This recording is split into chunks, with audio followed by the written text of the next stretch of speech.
calls this confirmation hearing to order. It is 6 p.m. on Tuesday, June 14, 2016.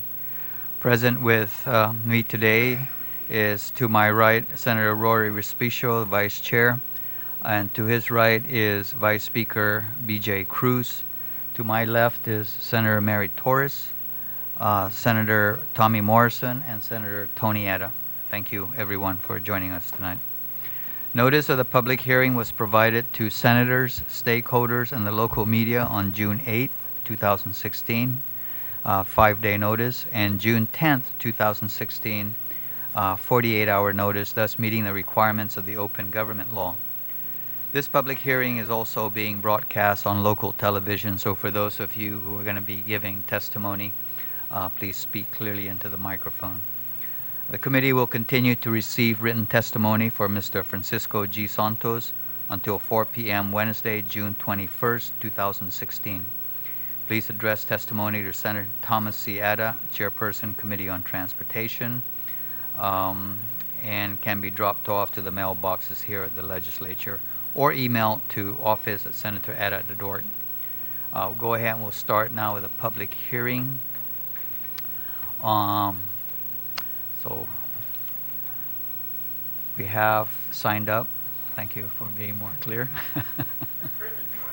Yes, you did.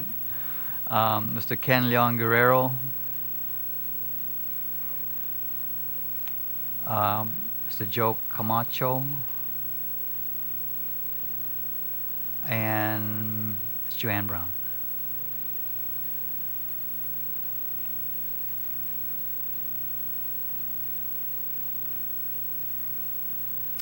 Okay. So, Mr. Leon Guerrero. My name is Ken Leon Guerrero. I'm here as a taxpayer and a community advocate.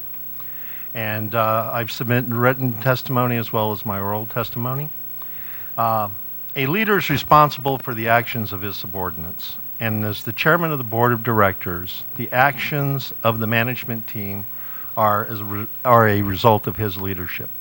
When we look at the activities of the port that have come to light over the past few weeks regarding the Guam YTK issue, the civil service issues, and other things, I am against the reappointment of the chairman to another term, because I believe that it is time that we demand more out of our boards than just rubber stamping decisions that are made other places. When we look at how vigorously the governor pursued the tax refund case, he took it all the way up to the Supreme Court. Yet when the Guam YTK case came to public knowledge, instead of appealing that decision, the board and management just basically went along with the Guam Supreme Court in spite of the facts as presented. Because to the people to this day, we don't understand how a company could be awarded the value of a 45-year contract on a lease that expired after 5 years and be awarded $114,000 a month in interest on it. And as of right now, we're at 2.5 months, so we're over the $300,000 mark in interest. By the time this is settled, we could be well over $3 or $4 million in interest. So in view of the fact that going forward from this point, it's going to be under the supervision of the board, I believe that we need to have a stronger board at the Port Authority if we are going to salvage this situation for the benefit of taxpayers. Putting Mr. Francisco back in the board at this time would be, to my view, putting Bernie Madoff in charge of Guam retirement system. And we know what happened there. For those of you who don't know who Bernie Madoff is, he had an investment company that collapsed under his management and left investors on the hook for over $20 billion. We're lucky so far that, if you can say that this management team has only incurred millions of dollars of debt instead of billions. Thank you. Thank you very much, Mr. Leon Guerrero. Mr. Camacho. Thank you, Mr. Chairman and the committee. I came here as a private citizen today. My name is Joe Camacho. I'm a former board member of the Port Authority of Guam and also the Finance Committee chair during the term that I served. I have a story to tell, and I guess what I'm here to ask you all to do is to do the right thing for the port. The right thing is to not confirm Francisco Santos as the chairman or as a board member and chairman of the port. And the reason is I have a small story to tell you. It relates to prior to his current term as chairman, but it's very relevant in terms of his commitment to the port's financial stability. As harbor master, Frank allowed the Watts Construction Company to ship from the Guam shipyard commercial cargo destined to Hawaii, circumventing around $1 million of port tariffs. Although the Guam shipyard was not authorized to handle commercial cargo, as you all know, the commercial port of Guam is the only port that's allowed to handle commercial cargo and to collect revenues from inbound and outbound cargo. They made an undisclosed amount of revenue from this action. I don't know what it was, but I know they made some money. As another fact of matter, during this time, Champ Calvo was the Watts Construction Company's attorney. The port received a check for approximately $1 million from Watts Construction Company after the board vehemently opposed the actions that Frank allowed, which was to allow that cargo to be shipped from the Guam shipyard. And the check was received right around the time that there was a wharf improvement groundbreaking, right around the turn of the administration from the Camacho administration to the Calvo administration. I advised the controller, Jojo Guevara, and the general manager, Glenn Leon Guerrero, to deposit the check or they would never see the money. I was told by the general manager that Champ Calvo was involved, who told Glenn not to deposit the check because Watts was going to issue a letter of credit to cover the obligation. I again advised the general manager to deposit the check or he would never see the money again. The check was not deposited and the port received a conditional letter of credit stating that the letter of credit could be drawn down at the time the case was resolved.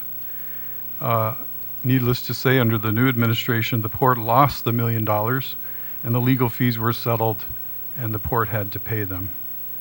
I don't understand how we could confirm somebody who doesn't have the best interests of the port in his heart in terms of the financial stability of that port.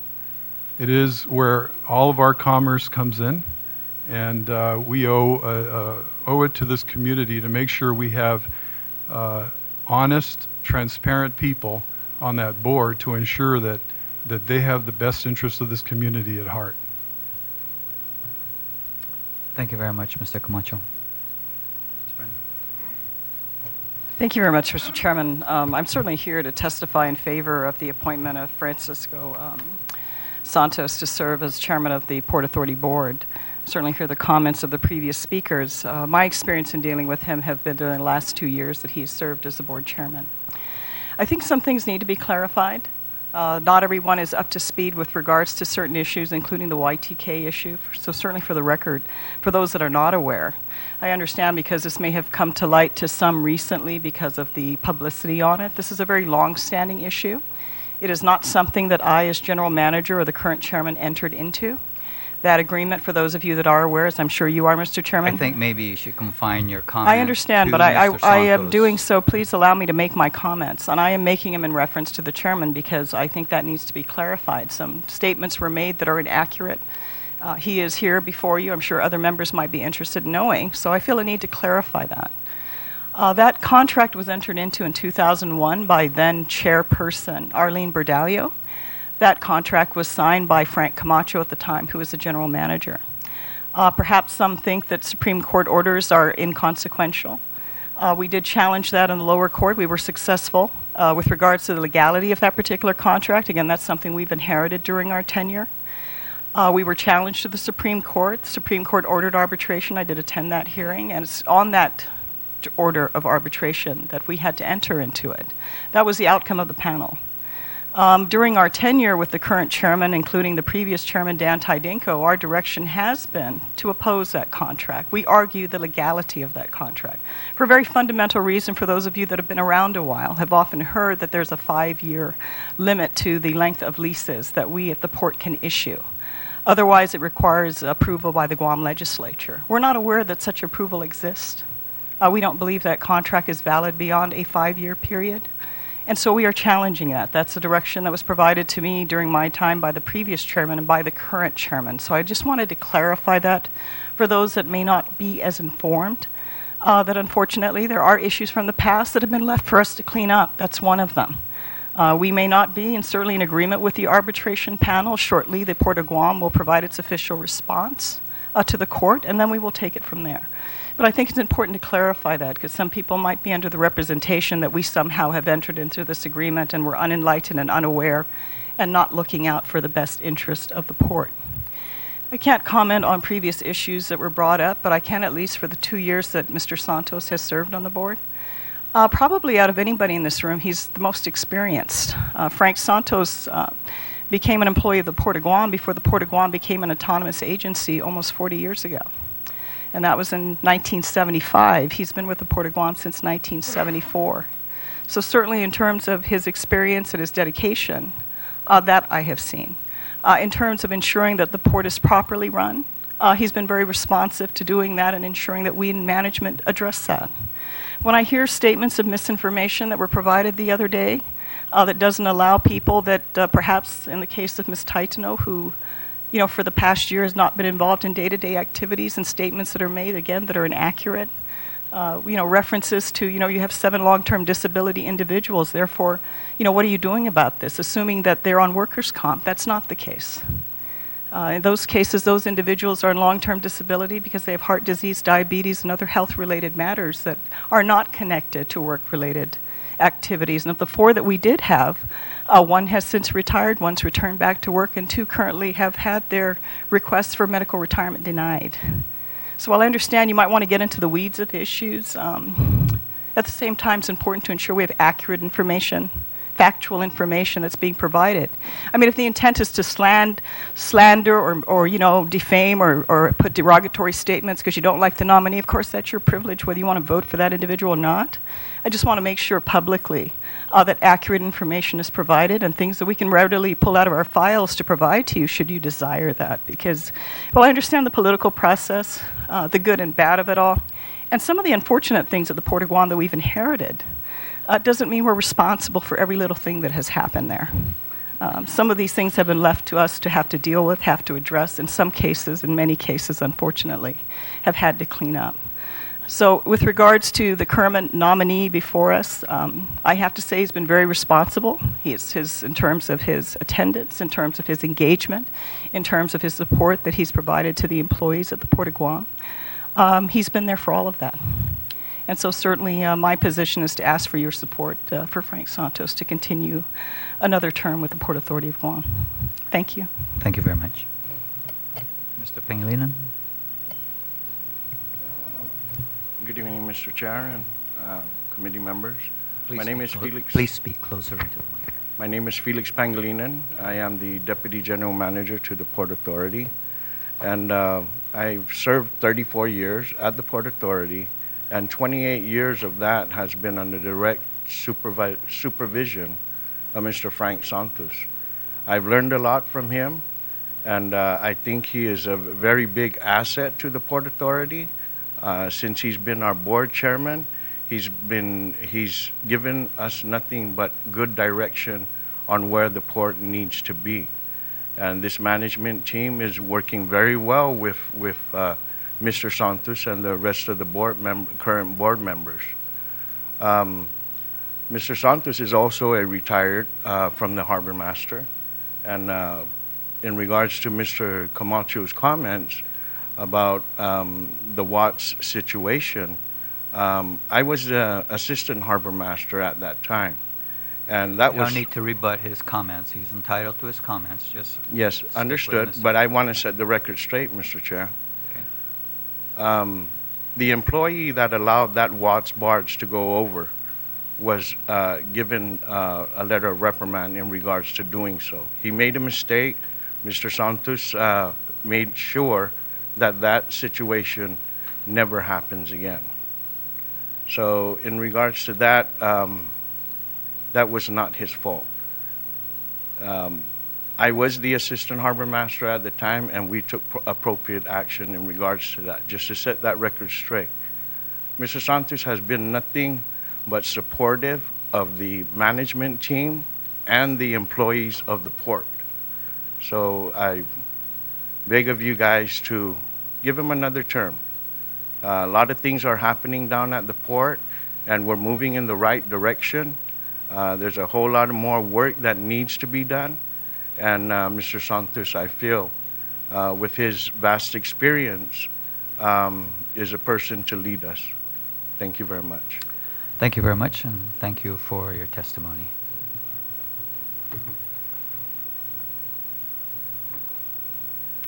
Now I'd like to call forward Mr. Santos.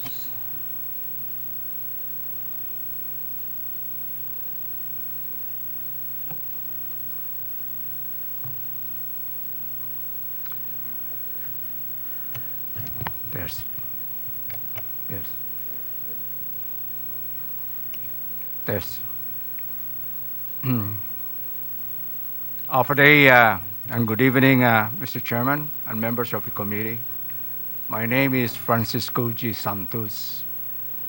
I'm here this evening, to appear before you. But first of all, I want to express my thanks to the governor to still have that full trust and confidence in me to continue to be appointed as a board member for the Port Authority of Guam. So I'm honored to come before you this evening for my reconfirmation hearing for public service as member of the board directors for the Port Authority of Guam. First, allow me to express the privilege of serving on the Port Authority Board of Directors for over 2 years.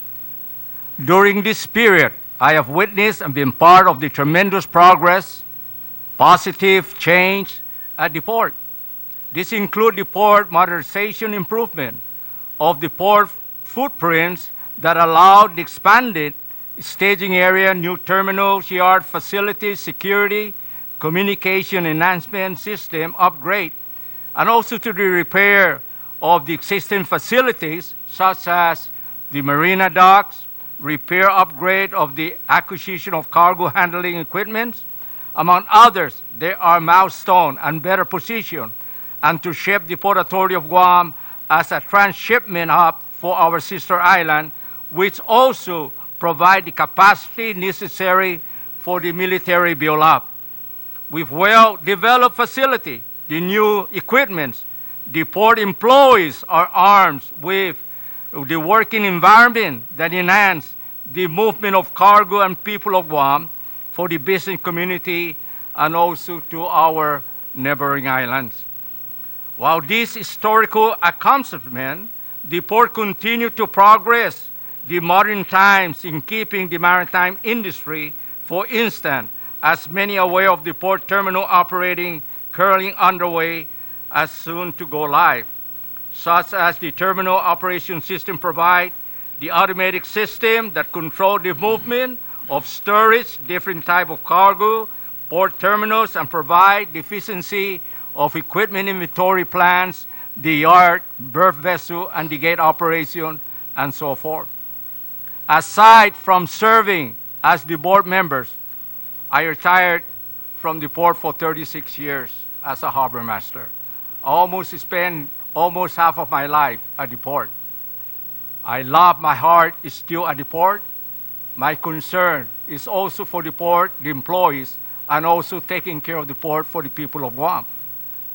I used to be the harbor master, serve as a vice chairman for the maritime. I worked hand in hand with the Coast Guard during my time. Also, I used to be the acting general manager for the port, deputy general manager for 2 years. and also operation managers, even the administrator, safety administrator, even in the security. And I also retired in the Navy for 20 years as a chief bosun mate. You know, to be a chief bosun mate in the Navy during my time, it is very, very hard. But I accomplished that hard task for me to become chief bosun mate in the Navy. You know the job of a bosun mate, if you ask all this other Navy retirement, they will tell you. A chief bosun mate really is a jack of all trades. Our master is cargo, moving cargo, whether in the port or out at sea. Ships handling, boat handling, all of those things, equipment. I'm well knowledge of all those items that I mentioned. You see. Also, let me just, all this experience that I'm offering my service to the people of Guam, it's not to benefit myself, but to take care. The best asset to be a good management is to take care of his people. To make you a good manager, it is the employee under your care. Additionally, if you know, I am a member of the Iglesia ni Cristo de Church of Christ. You see. On May 23rd last year, 2015, marked the historical event that 3 bishops were ordained in the Iglesia ni Cristo. I was one of that bishop. What unique of this ordination? The first was conducted by our executive minister, Brother Eduardo Manal. The unique to be ordained bishop is I am the first non-Filipino, especially a Chamorro, and the Chamorro people should be proud because I put Guam on the map. Every members of the Iglesia ni Cristo throughout the world know where I'm at in Guam. And also to take care of our members, I am more concerned.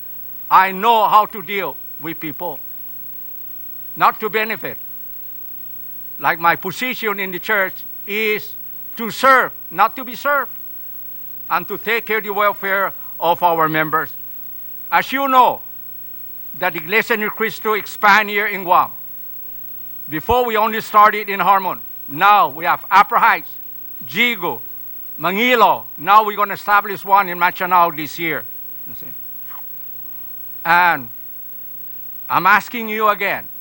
You see, and I want to thank those who testify for me, those who are in favor and those who do not. You see, that is their opinion, their option. You see. But I'm asking you, give me again the opportunity. Like I mentioned, no one is perfect. All of us have limitations. And I will mention to you, when I was harbor master for 36 years, there's no incident that happened at the port during my watch. There's no such thing as doing favor. And I'm very, very fortunate also to let you know, in 1978, me and Captain Franklin, the captain of the Coast Guard, we sit down and draft the harbor rules and regulations for the government of Guam. And that rules and regulation, it still exists up to now. So I'm asking you, if you think that I'm able to continue to serve as a board member for the Port Authority, you have that option to vote for me, yes or no. I am not twisting your arm. I'm there to serve the people, not to be served. I'll look after the welfare of the port. All those things in the past, it is not on my watch. I am not going to pinpoint those who make this mistake regarding the YTK list. That is happening already. So we are prepared to handle anything that will come up in my watch. Work very closely with my management. I got a good management, and I got good employees down there at the port. And I'm there to take good care of them, to provide the tools they need. Our board member is not a rubber stamp, Mr. Chairman. Whenever they present to the board, we question before we make a motion. To buy the equipment, I question the equipment. Is this equipment is going to be underused? When they put a position, I question again the position. Do we need this position for this operation? So again, during my time as a chairman, I want to make it clear to all of you that I really look after the welfare of the port. And I'm asking you, if you think that I have the opportunity to go on to serve as one of the board members for the port, then that is your option, to vote yes or no. Thank you, Mr. Chairman. Thank you very much, Mr. Santos. I'm going to go ahead and take the ask the first question, then I'll pass it on to the panel. I just want to understand a little bit better your involvement in port matters. Now, in the June 4th, I guess you were interviewed, or maybe the day before, by PDN. You made the statement, the board doesn't get a prize of the day-to-day affairs of the port. And so, you know, it just kind of, I guess, kind of separates. And this was your words. Including the arbitration process, including how the arbitration process was proceeding, the port became aware of the arbitration outcome once the process was concluded. So maybe kind of based on that statement, maybe can you clarify that? So I guess based on your statement, you know, this YTK issue, and let's talk about the YTK because Okay. that's what people are talking about now. Okay, good. According to You know your statement, you didn't Okay. know what went on until it was concluded. Okay. You know, when PDM interviewed me, I was shocked. Not shocked on the lease. I was shocked on that 14 million. How did they get to that 14 million? That is what my concern is. When I talk to the PDN, not on the lease. I have nothing to do with the lease. That lease is done already. But what I'm really shocked on that is that $14 million.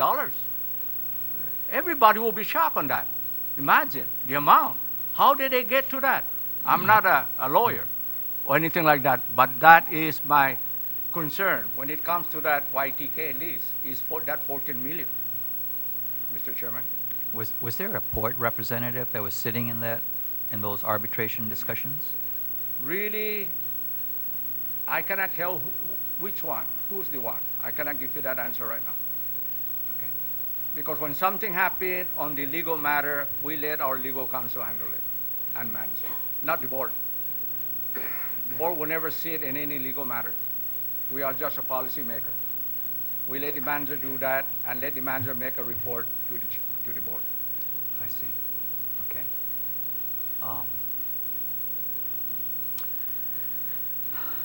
Senator, do you have any questions? Yeah, thank you, Mr. Chairman, and good evening.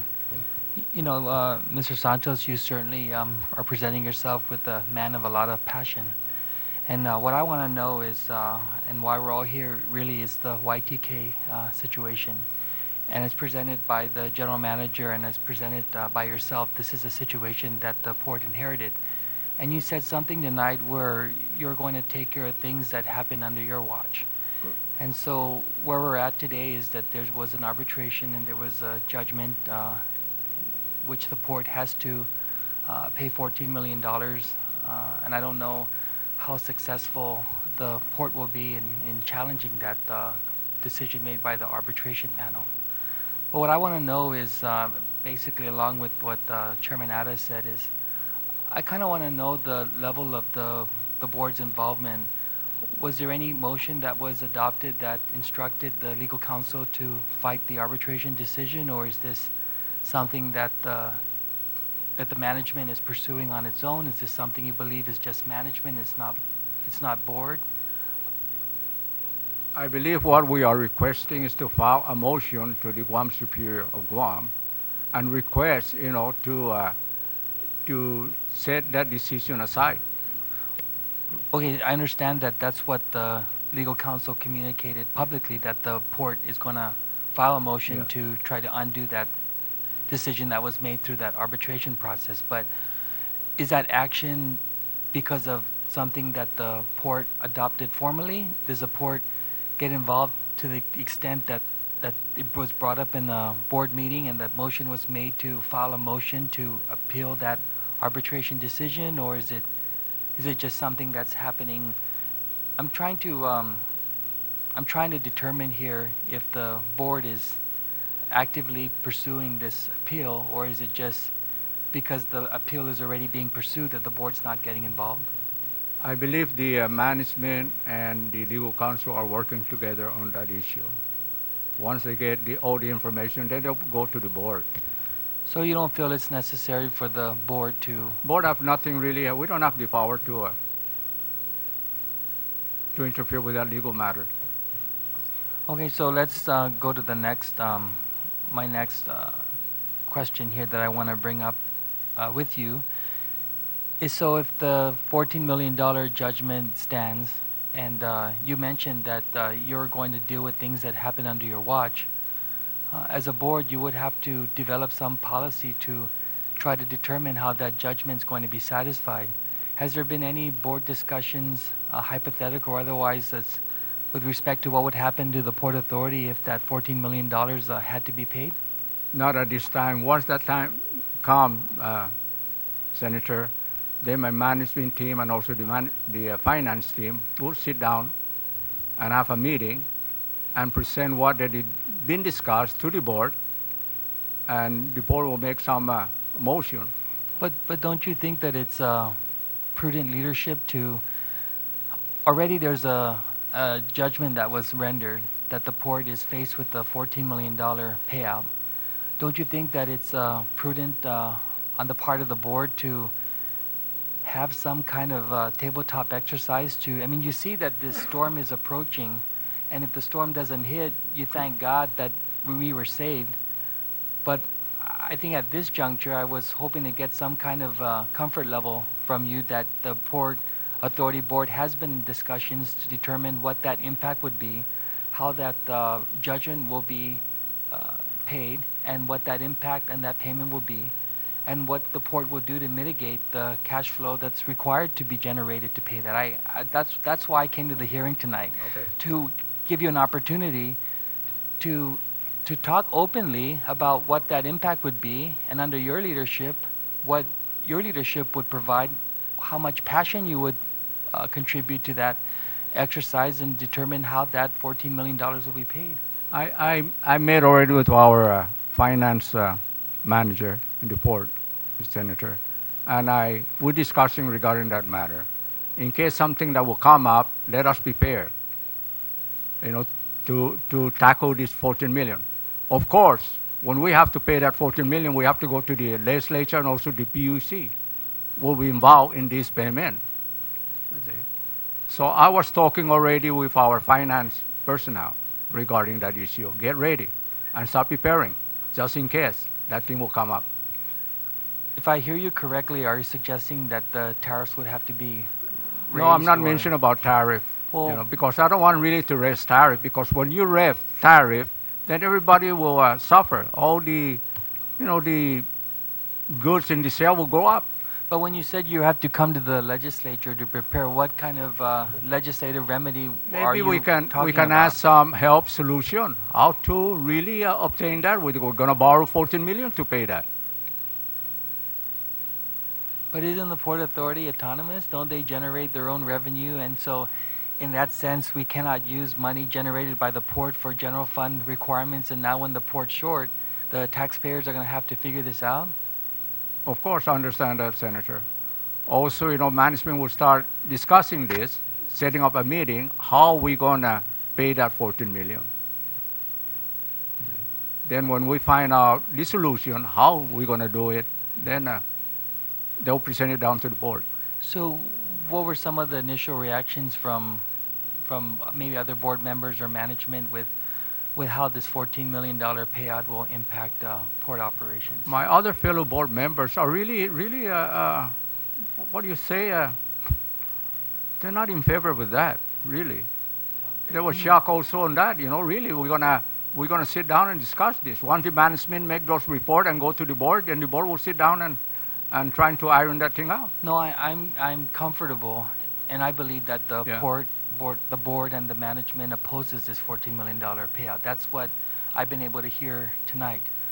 What I'm trying to ask is, what's the sense of the other from the board? What was the reaction from port management with respect to what this $14 million judgment would do to the port? Of course, it's going to almost, let's say, I cannot say it's going to cripple the port, but of course the port's still going to operate. Really. We have to find different avenue. Really. When that time comes, Senator, we're going to roll our sleeve up and trying to find that solution. But you don't think But the right time now- is now? I think they're working right now because, this is a big issue now. We cannot just do it overnight. Okay, and I guess congratulations are in order for you being named bishop for the Iglesia thank Ni you so Cristo. much. And I know you wore that title very proudly. But you would give this committee, I guess, ongoing feedback with respect to how this Of course. YTK is going to develop, Of- not Of course, Senator, I will do that. okay. Senator Torres?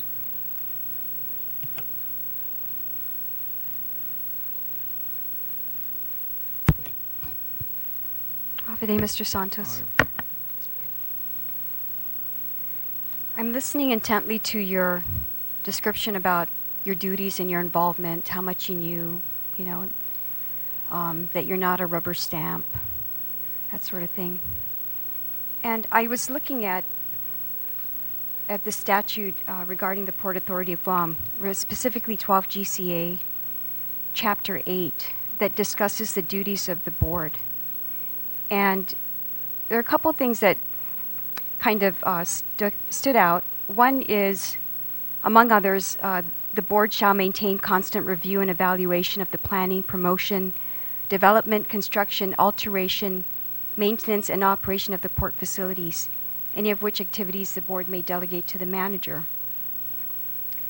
Further down, it also provides in Guam law that the board shall exercise its powers and perform its duties by resolution adopted by majority vote of the board in a public meetings, for which notice of an agenda was published in Guam newspaper of general circulation 3 times.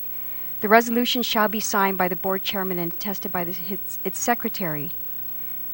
And the board shall index all of its resolutions, which shall be public record, provided that the board shall not, except as expressly provided herein, delegate its responsibility for the general operation of the port. So in other words, the general operation of the port is beholden by the port board.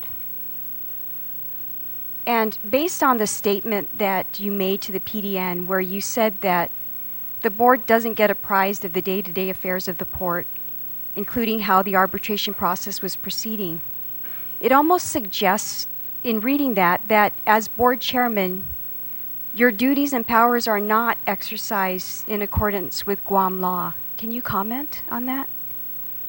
The position of the board, just a policy making. The management is a day-to-day operation. Whatever the management makes some decision, and before they finalize that decision, they usually go to the board. Whether the board is going to make a resolution to approve it. Okay, so with regard to the Y2K court proceedings Yes. and the subsequent arbitration, plus the other court matters that have gone before the courts with regard to, say, for example, the personnel matters, how was the board briefed by management and/or legal counsel on ongoing litigation and personnel matters? How are you apprised of that? When the management usually give to the board, to make a motion for approval, that will be the only time that the board will take action on that.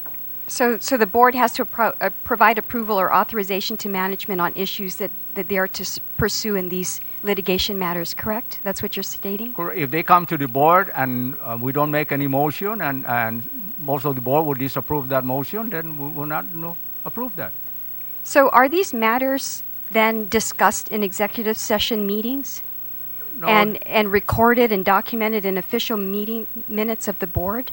since I'm the chairman for that board for over 2 years, I believe we only have one executive meeting that I hold. So how do you then deal with any of these matters that go, the board has no input, no authorization, no regarding matters that have material consequence to the port? Of course, Senator, whenever the management provide us for approval at the board, that will be the time that the board will take action. But you, we don't. you just told me you've had no meetings. You've had only one since you took? For one executive meeting, yes, we sit down there. From one legal, I cannot recall what we discussed on that now. There have been many, many matters that have gone before the port But it's a public, not executive meeting. So litigation matters are discussed in the regular session of the port minutes? Like I mentioned, Senator, I believe, if I could recall it, only one executive or two executive meetings since I've been a chairman of the board. I make it everything public. Why hide something? That is my policy. But if it's a legal matter that have to be discussed, that will be different. Okay, because under Guam Code, the open government law, under no circumstances shall a public agency hold an executive or closed meeting to discuss legal matters, impending legal matters, or legal strategies with an attorney except as herein provided below. All such discussions must be held in a public meeting, and minutes shall be kept and opened to the public, except as herein provided. So what you've essentially said is you've had no meetings, public or otherwise, to discuss any impending legal matters or legal strategies or anything. Is that correct? I cannot recall that, Senator, right now. Like I mentioned, I believe only one time that we have executive. I cannot recall what we discussed on that time. I find that Maybe highly unusual that an agency with the activity that the port has had no official meetings of the board with regard to direction or anything and that nothing is either given public notice that it is going to occur, that it occurs, and that it is recorded and provided in official minutes adopted by the board and attested. I find that quite incredible. For 2 years? I cannot recall that, but Senator, whenever management brings something to the board, for approval, for a motion, then all the other board members will be involved in making that decision. But I want to, going back to your desire, you clearly have an interest to protect the port, to work with the employees. You cite your extensive involvement in your church and all of that. But I just want to ask you, what is it that you find most gratifying about being a board member that you would like us to consider? What is the most gratifying thing about being a board member for you?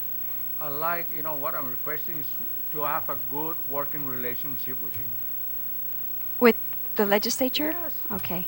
And what do you find is the most challenging thing about being a board member for the past 2 years? Challenging is to make sure that the port will move forward. Just to be aware, just to give you a brief, we have one of the world-class port at this time. And the people of Guam should be proud of this. And I'm proud. And I like, if I die, I want to die working down at the port because I give my life, my service to the port and for the people of Guam and for our port employees. World class compared to the whole world. Yes. Interesting. Okay. Thank you. Thank you. Vice Speaker Cruz. Thank you very much. Mr. Chairman, Mr. Santos, I was very excited to hear you talk about the fact that you wanted to protect the employees. Yes. And having worked at the port for 36 years in various capacities, have you been kept apprised of the status of the union contract with your employees? I've never been approached with the employees regarding the union contract, Senator. Are you aware that prior to your chairmanship Yes. and prior to the administration of your current management, that the last, if I understand it correctly, the previous chair had negotiated and completed negotiations and may have signed off on a union contract. Are you aware of that? I was not aware of that, Nathan. You're saying today that you're not aware that a union contract had been signed by the previous chairman of the board? I cannot recall whether he signed it or not. Are you aware whether or not your stevedores, the employees that run that port, that bring in all the cargo, are you aware of whether or not there is a union contract for those employees? I know there's a union contract. I don't know whether the union contract is approved or disapproved. I don't know that. And as chair of the board, you don't feel it your responsibility to determine that, to find out why the employees that you're trying to protect are not being protected by a contract and a union that was supposed to be protecting them? If the employee approached me regarding that, Senator, then I will confront the general manager. But of now, nobody ever approached me regarding any union contract for the employees. Let me just Yeah. intervene here. Mr. Santos, I did read a set of minutes Yes. where the union attorney came in and wanted to make a presentation. He was basically thrown out of the meeting because it wasn't deemed to be proper that he tries to make his case there. And you were at that meeting. You can't tell me that you're not aware that there's not a contract that's been under discussion. In other words, yes, I could recall that I was on that meeting, but it was out of order. That's why they threw him out. If I could recall it. So that makes you aware now that there was a union contract that's still under discussion, that the union is pushing to have passed. Do you recall now? I recall that now, Okay. and still I don't know whether that thing is signed or not. I don't know that now, whether it's I'm sorry, been go signed ahead, or not. Vice Speaker. As chairman, you've not made yourself aware of whether or not the contract has been signed by the previous chair and the previous director? I believe it was signed, but I don't believe that whether the governor signed it or the attorney general signed it. I was not aware of that. And Senator. you spoke very passionately about trying to take care of the employees. Of course.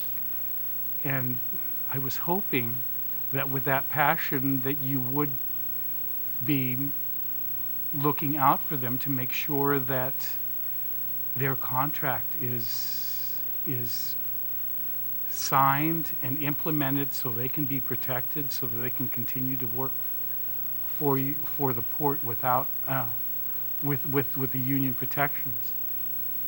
Correct, Senator. I agree with you, but that is management, between the management and the employee. The port has nothing to do with between the employees and the management. But once the management approached the board, then now I could take action on that.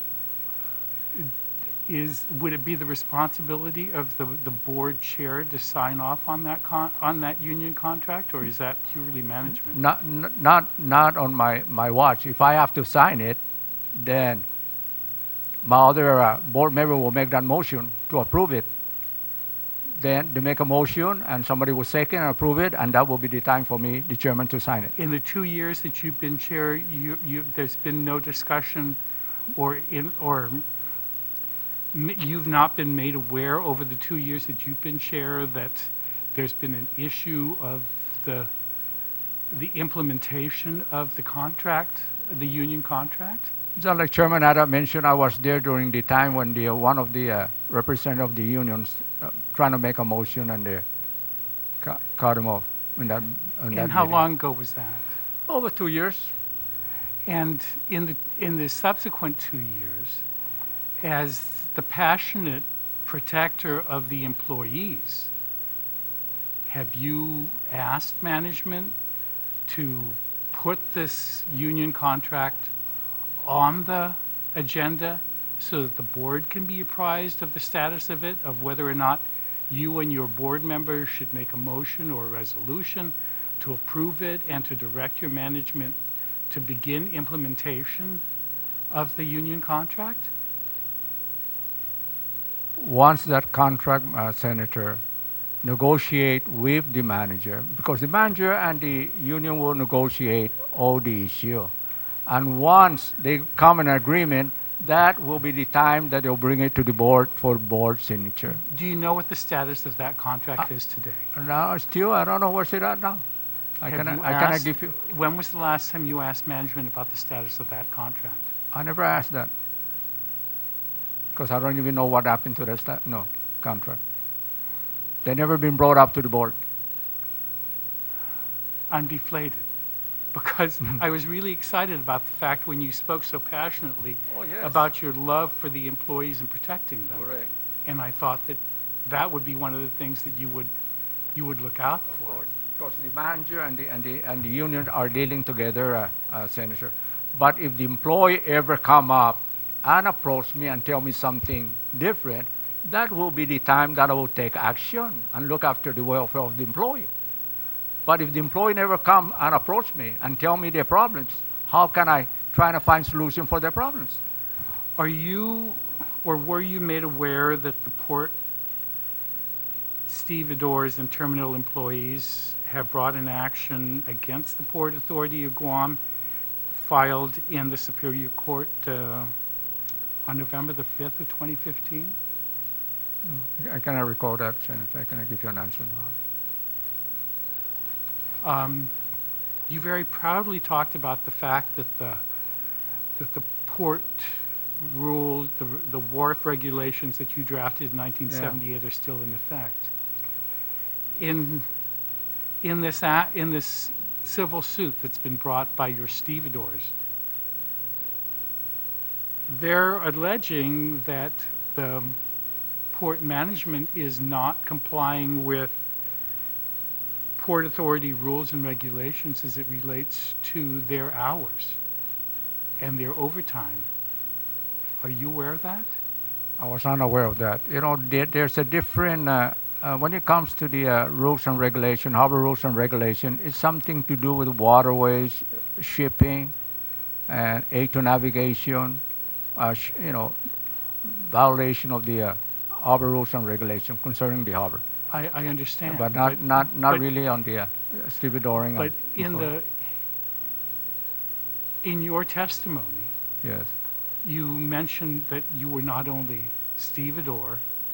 harbor master, but you were acting GM, you were acting deputy GM, you've had just about every yes. single title there. Yes. So it's not, I don't know anybody who knows more about or should know more about the port than you, or have had more experience than you do.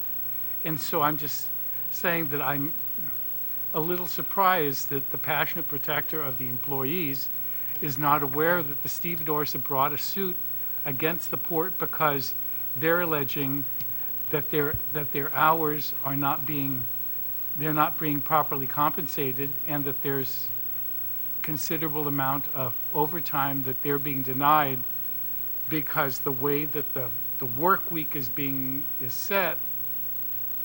switched on them, but you're saying today that you're not aware of that. No. When I was acting general manager or deputy, then I listened to the employees.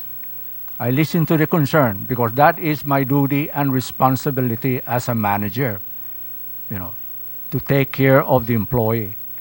But a board member is different. Like I say, Senator, we are just an advisor policy making. What the manager will deal with the employees, they will bring it to the board for a motion to be approved. But the manager of the port is liable, responsible for every employee and every operation of the port. And all matters need to be approved by the board. That will be the only time that they'll present that to the board. And in the 2 years that you've served as chairman, and even the year before Yes. that when you were not the chairman, Yes.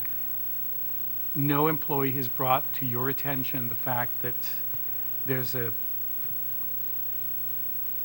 union contract that either isn't has been signed or hasn't been signed, that isn't being implemented or is being ignored. No one's brought that to your attention. Nothing, Senator. And I'll guarantee you, some employee come and approach me, I'm a good listener. You must be a good listener. And I'll listen to them. Thank you, Mr. Chairman. Thank you. Senator Morrison?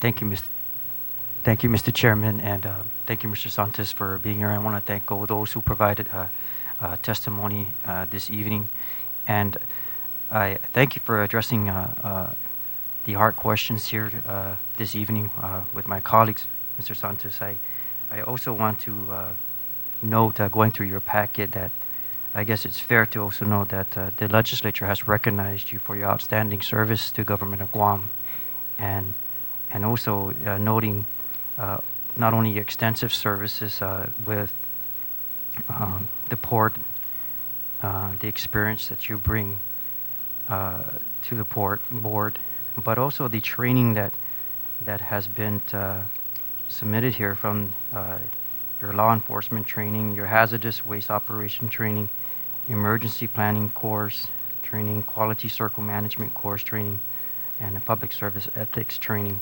And I know that, and to go along with your extensive experience, because I recall serving under commissions and boards and having board members that not only have these types of training, but also the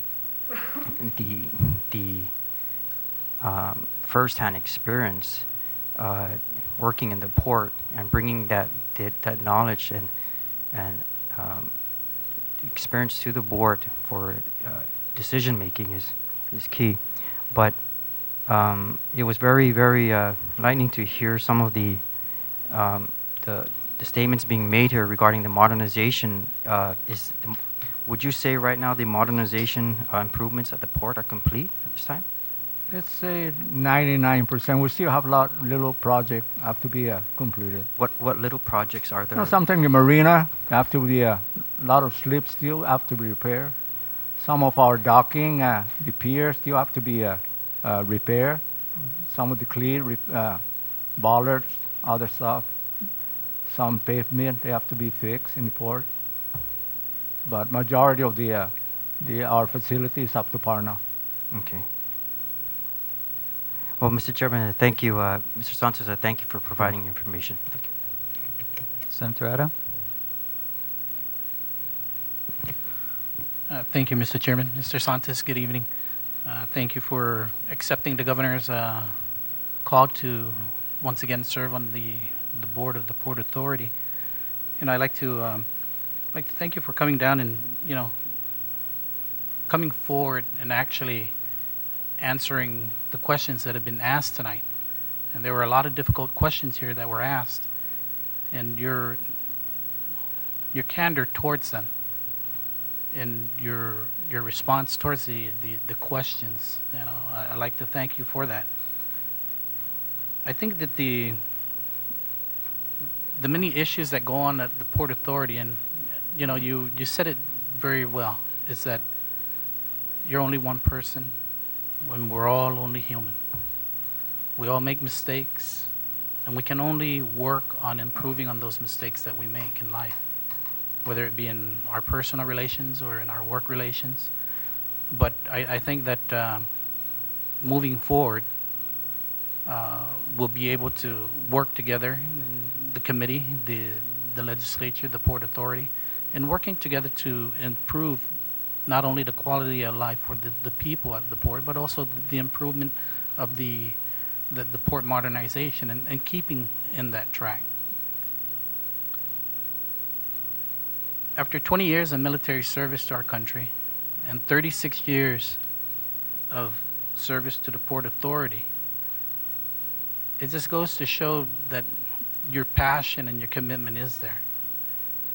And I think that when someone has so much passion and so much commitment to what they're doing, we don't always see eye to eye, because sometimes we think that our way is a stronger way of going or a weaker way of going. And sometimes we look at things that when we move forward and we don't always get the support of the personnel or the complete support of the board or the management, whatever it is, we're never going to always agree, but at least we can agree to disagree. And when we do those things, we can only improve on those such matters that are important to the Port Authority and to the people of Guam. And I hope that moving forward into your confirmation hearing, that we will be able to work together. And I look forward to working with you. And I hope the board, and the committee looks forward to working with you. And that you have my support for your renomination and the reappointment of your confirmation to the Port Authority Board. Thank you. Thank you, Mr. Chair. Thank you very much, Senator. Mr. Santos, you made your opening remarks talking about a lot of the progress that has been made, and there's certainly no denying that there's been a lot of progress in the modernization of the port. And basically a lot of the things that you've laid out really pretty much follows the master plan that's been laid out already.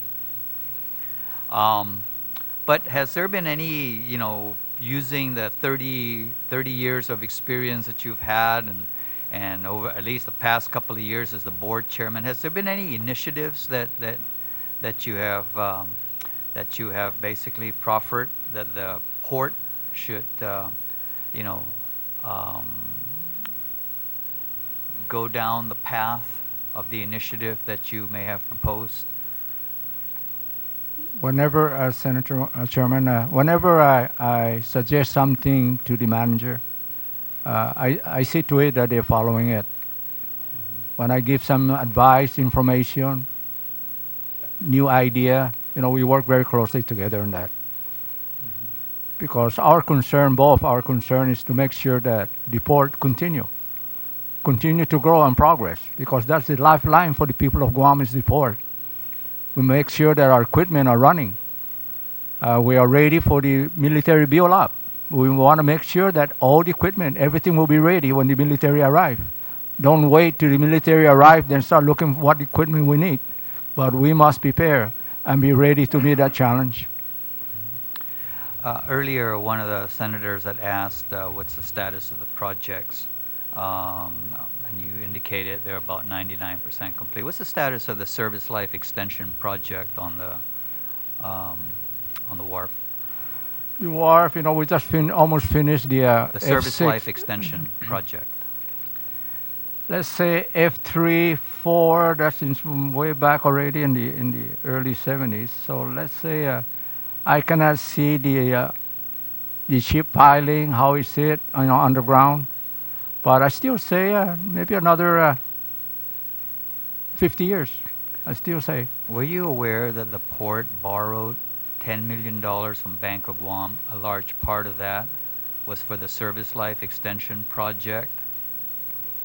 Yes, that is from F5, F6. You're aware of that, right? Yes, I was aware of that. Has that contract been closed out? Not yet. We still have some discrepancy from the contractor. We want to make sure that they complete that before we finalize the completion.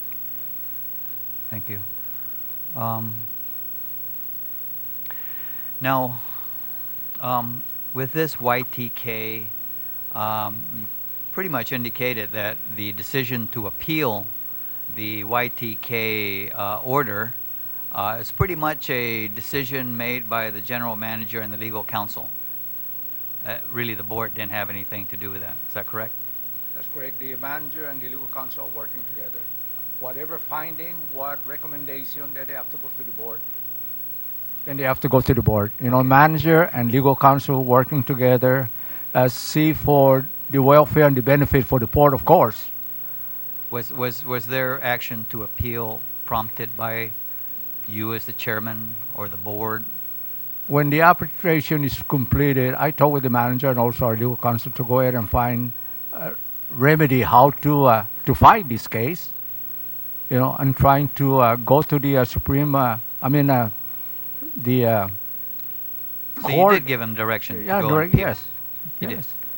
Okay. We cannot be sitting down and still regarding this issue, Chairman. I'm just trying to understand because initially you said it was basically the initiative of general manager and council, but now you're saying that it's really kind of at your urging. Yes. Yeah. Okay.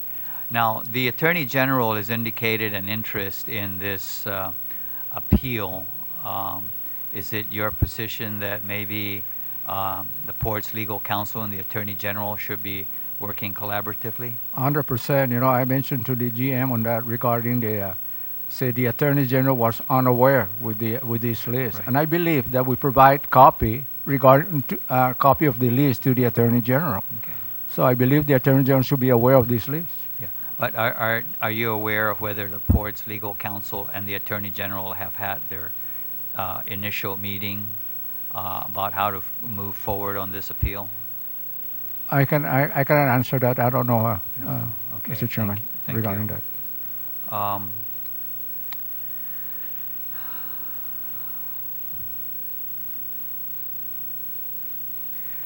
Are you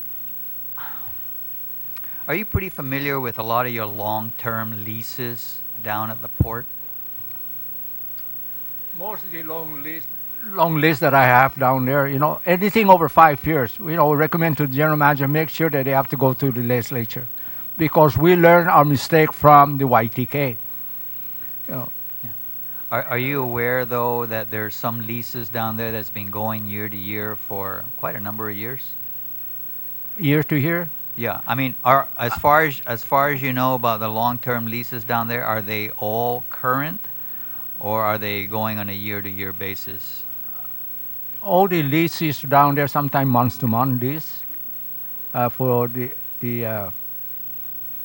cement lease at the mobile dock, I don't know how long is that. And like I say, month-to-month lease basis. Are you aware that there's, I guess, what prompted the port to initiate a eviction notice to YTK, and this is not necessarily initiated by your administration, but by previous administration, was because, one, they had not lived up to the requirements of the contract, and two, they weren't paying their rent. Are you aware that you have a tenant down there that right now has an arrears of about $400,000? Does that sound like another YTK in the making? How much is that? About $431,000. I was not recall that. Sen. Of course, if that thing ever go down to the board, of course, I'm going to question and challenge that. Do you get a report every board meeting on the financial status of the port? Oh, yes. Do you look at the accounts receivables? Yes, I look at it. Most of the thing I really look at it is our revenue, you know, how much we bringing in, how much we spending out. I just want to make sure that we don't spend more than what we were receiving. That's my really concern on there. When I Well, take a it's look. one thing to log in a lot of revenue being generated, but if you're not collecting it, then it's really useless, Okay. right? So apparently, then you don't look at the accounts receivable. I'll make part. sure. I'll make sure now that I'll take a look at that. Okay, thank you very much. Senator Respicio, Senator Torres, Vice Speaker. Okay. Do you have any closing remarks? Thank you so much, and you have a nice evening. And I Okay. hope, I know this is my only congratulations to all of you. I hope you come out very successful in this coming election. Thank you very much. There being no further testimonies or questions, the Committee on Transportation certifies that this confirmation hearing is complete, and we are now adjourned. It is 10 minutes after 7. Thank you.